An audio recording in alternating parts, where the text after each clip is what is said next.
thing. It's just how it was.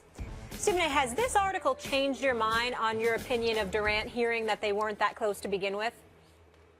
Not at all, because it was never about him not staying in Oklahoma City. And I think that that's where everybody confuses my position with that of a Charles Barkley or Reggie Miller and others. Every time he speaks, it seems to be some kind of shot at Oklahoma City. We have to remember that when Russell Westbrook went down, Kevin Durant was in the semifinals against Memphis. They won one game and then lost 4 straight. It was without Russell Westbrook. Together, they went to an NBA Finals. Together, they were within one game of another NBA Finals last year.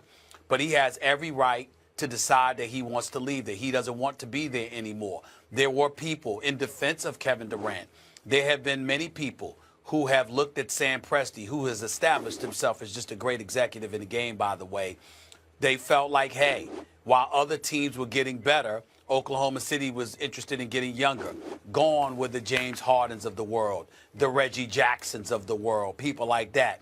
They seem to be a team devoid of that quintessential third option, which is something that frustrated Durant apparently from time to time, which was something that was alluded to in this Rolling Stone article. But in the end, all of that makes the point for why he left Oklahoma City. And I think it's a slick effort to change the narrative. So let me bring everybody back home. No one should have a problem with Kevin Durant leaving Oklahoma City.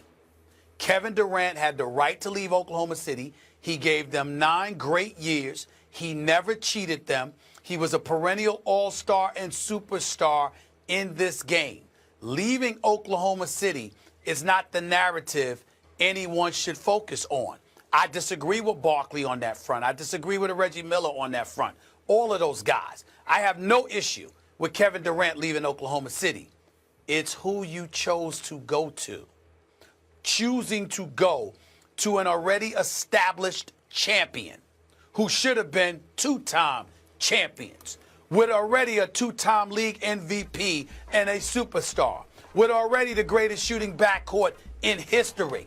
When you are that great, literally with the power in your hands to make that much of a difference in terms of balance of power, whereas you could have gone to at least 4 or 5 other teams and made them the instant favorites, you chose to go to the team that just beat you a month earlier. That's the issue. That is the thing that has somebody like me looking at Kevin Durant. Has nothing to do with him leaving Oklahoma City. And as it pertains to Russell Westbrook, his boy, all right, y'all might not have been that close, but that's not the impression you gave. And at the end of the day, he was your teammate for 8 years and an all-star just like you. Max, you and I just started working together. If I leave, my brother, you're going to be the first to know. It's just that simple, because I'm not going to do that. You can't take the L's anymore, huh? Thing to you do. Can't take the L's anymore. It's only been a couple of months, and you're already ready to. Whatever. Look, I ain't leaving. I want to address first the dynamic Russell Westbrook, Kevin Durant, and I think it comes down to this: the beta can't be better than the alpha. You know, big brother can't, or little brother Westbrook can't really, in a psychological sense, be big brother. That's the problem. Beta, which is Kevin Durant's personality compared to Westbrook, it seems, at least on the court, is better. Durant's better than Westbrook, but he doesn't have that same personality. I think that's always going to be a problem on any team. It was even a problem when LeBron first joined the Heat, in my opinion. He had more of a beta personality at the time on that team than Dwayne Wade, but he was the better player, and it caused chemistry problems that they had to resolve the following season when they finally won the championship. That's one. 2, you mentioned when Westbrook went down, Durant won a game and then got bounced 4 straight. When Durant went down, they missed the playoffs. I mean, Westbrook balled out of control, and they missed the playoffs, period. Durant's this incredible force on the basketball court, and that's why you and others have a problem with him specifically joining the Warriors. I want to get to that point now. It's not just that he left. He could leave Westbrook. It's his decision. He was forced to play in OKC by the draft and everything. For the beginning of his career, he's finally a free agent, free to make his own decisions. Your problem is with the decision he actually made, not to leave, but to join that team, the Warriors. Let's not forget, the Thunder had to choke for the Warriors to win. They were about an evenly matched team. He would have gotten more credit, and he had to be aware of that, by staying on the Thunder. The following season, and with Billy Donovan, they were actually making strides past, I think, where Brooks was. Even though they got to one finals with Brooks, it looked like, hey, they have a real future. Maybe they could win a championship. And he left. He had to be aware that there was going to be criticism coming along with that. Why the Warriors? It comes down to this, and I want to address Charles Barkley and Reggie Miller and others. Why the Warriors? Because that's what it takes to beat LeBron James. Because LeBron James is way better than every other basketball player in the world. And when I started to forget that last year, looking at Steph Curry winning the MVP, LeBron reminded me and others like me, no, it ain't close. It's LeBron and then 10 different levels, and then everybody else, including KD and Steph Curry, and they recognized that. KD recognized that and joined up with the Warriors. That's a response to LeBron James' greatness. In terms of Barkley not ever doing that in his career, according to him, love me some Charles Barkley. Let me tell you the smart move for Barkley and Reggie Miller and guys like that in their careers. What they should have done if they wanted a championship, and they did it the good old-fashioned way and didn't get a championship, was that year when they were free agents and the Knicks with Patrick Ewing looked like they were making moves on the Bulls, and they wound up with Larry Johnson and Chris Childs in free agency. Remember that year? Or Allen Houston. If that would have been Reggie Miller and Charles Barkley on the Knicks, maybe they get a championship. So, Max, I'm not knocking their decision. They chose to do it their way, but they are now ringless because you weren't going to overcome Michael Jordan any other way. What I'm telling you is LeBron is this era's Jordan. If you want to beat him, you better join up forces with a team like the Warriors, which is what KD did. Max Kellerman, if KD had decided to go to Miami with Hassan Whiteside, who was willing to shove aside an additional $4 to $5 million to ensure that they could get KD, and Dwayne Wade, as a result, would have stayed in Miami, Miami could not have beaten Cleveland? Nope. Would have been a good series, though. You know, you and I both know it's a tough out for Cleveland. That's all. Hold it. Hassan Whiteside, Dwayne Wade, Kevin Durant, Dragic, and that crew in Miami could not, Dragic, and that crew in Miami could not have beaten Cleveland? No, when push comes to shove, LeBron would beat him, and we all know it.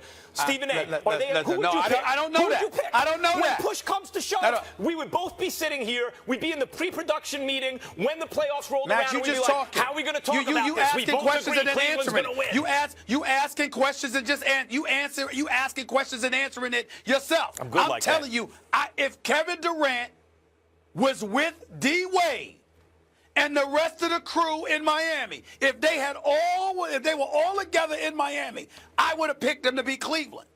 I would have. Absolutely. D. Wade with Durant? Yeah. Hold on. And by the way, because remember, we didn't know that Chris Bosh was going to have the health issue that he had. But I'm saying yes, we did. I'm thinking at the time, because remember, they were saying we were going to leave Chris Bosh out. Was healthy, yes, with Whiteside and Bosh and Dragic and Durant and Wade, they would have had a shot to win. But we knew Bosh wasn't healthy. But no, we didn't. I'm telling you, we didn't. That's what I'm saying. We got to go to break. At the moment. We got to go to break. How does he handle the big moment? You have to take everything into consideration. For what? Come on, dude. He sued everybody. Yeah. Everybody. Now we have to watch what's actually happening. USA. I'm good. A federal jury in Los Angeles Wednesday found that a woman's rape claim against NBA star Derrick Rose and two friends was not credible, handing the men a victory in a high-stakes civil trial. Rose said in a statement that he's thankful that the jury rejected the lawsuit that accused them of gang raping Rose's ex-girlfriend when she was incapacitated from drugs or alcohol, and that it was important to prove he did not do what he was accused of. Stephen A., where does Derrick Rose go from here? Well, he's got to feel very relieved right now that this case is obviously behind him since he was not found liable. But I think that, he has to accept the reality of two things. Number one, the image that he once had is gone. Fair or not, based on the accusation alone. If you recall, Max, remember how pristine this dude's image was? Like, I don't know any way to put it other than he is the closest NBA athlete to Tim Tebow that I ever saw in terms of being considered just an innocent, great kid. Well, you don't look at him like that anymore. Now you sit up there and you say, okay, he wasn't liable and wasn't guilty of what he was being accused of, according to the courts. Fine. But you're going to remember that. And then that gets you to his game.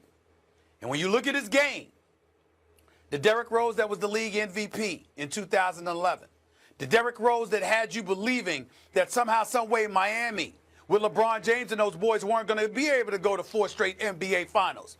The Derrick Rose that really was in the discussion with Russell Westbrook as arguably the most athletic point guards in the history of the National Basketball Association. That's no longer the case. And so now we find ourselves looking at him as just a regular old player that's got some stuff to prove, that's got to remind us all of what this dude is capable of. Last year he played 66 games after playing 51 the year before. And you remember, he missed the entire 2012-2013 season and then came back 2013-2014 and only played 10 games. So over the course of 164 games, he played in a grand total of 10 games over a 2-year period before playing 51 in 2014-2015 and playing 66 last year, where he averaged 16 with 4.7 assists per game. New York needs him to be more, to do more. And we know he wants that money, but we also heard him talk about how he wants to be able to walk to school with his kid in 10 to 12 years from now. So we're waiting to see this dude elevate his game, and he would need to do just that to also elevate his image. Because if he doesn't, he's just going to be an average player, and then everybody's going to remember what he was accused of. Right. And that's not something he wants, particularly in the New York market. First,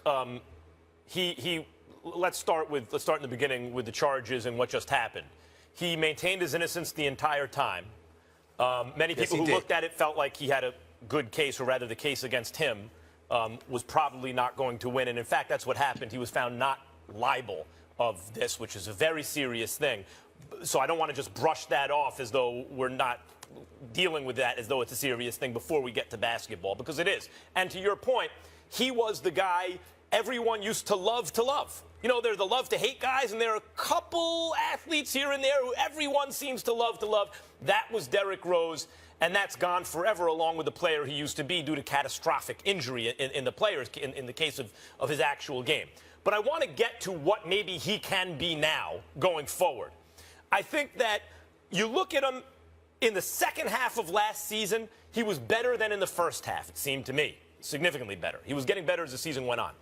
And now this year, not only with a new start in New York and now found not liable of this serious situation, now with a new start with Joakim Noah, who was obviously brought in for him, with 2 other excellent offensive options. Let's not forget, when he was 22 years old and won the MVP, that should have gone to LeBron James. But nevertheless, Derrick Rose performed at a very, very high level for a 22-year-old to even be in consideration, let alone win that award. The following season, before he got hurt, he was better. He was progressing in his career. He was now more of a pure point guard than he had been even when he won the MVP. It was amazing to watch, age 22, 23. Then he has this catastrophic injury, and he's never fully the same. Part of the reason he's not the same is physical. A part is psychological. How hard do you push it? Well, now 1 more season removed from the catastrophic injury, I'd expect his psychological state with respect to his injury to be better. The fact is he's in a contract year, and he's with a team where Carmelo Anthony and Kristaps Porzingis can do a lot of things offensively, and Courtney Lee can spot up and shoot and do all those kind of things, and Joakim Noah's there. He's familiar with them to do the dirty work and all that stuff. I think there is real reason, health permitting, to be optimistic about Derrick Rose, what he can be for the Knicks. What does that mean? That means, let's say, 75% of the player he was at his best. 75% of a prime Derrick Rose is a hell of a player.